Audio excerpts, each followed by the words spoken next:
And time now to cut across live to the British Parliament, where an intense debate is underway. Let's listen in. A single one. Can I say to the right honourable gentleman, he makes claims about mines being closed, he asks about red lines. Why doesn't he just come and talk about it? And he talks about people up and down this country. He talks about people up and down this country and what they're seeing. Well, let me tell him what we've just seen this week. Borrowing this year at its lowest level for 16 years. The IMF saying that we'll grow faster than Germany, Italy and Japan this year. UN figures showing foreign direct investment in the UK up last year. Employment rate up, number of people in work up, wages up. And the biggest threat to all of that would be a Labour government.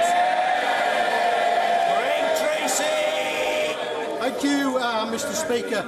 North Warwickshire and Bedworth voted overwhelmingly to leave the EU in 2016, and from the many conversations I've had with constituents since then, if they were asked again, I'm in absolutely no doubt they would vote the same way again.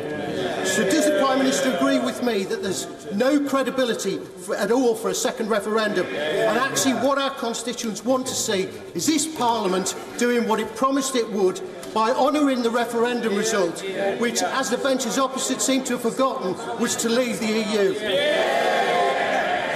My honourable friend is absolutely right. And not just he and I and all members of the Conservative Party here in this House, but members of the Labour Party in this House stood on a manifesto to respect the result of the referendum and to leave the European Union. I've set out on a number of occasions my concern about returning to the British people in a second referendum. I think people gave that clear message. We asked them to make the choice, they made the choice, and we should deliver on it. Ian Blackford.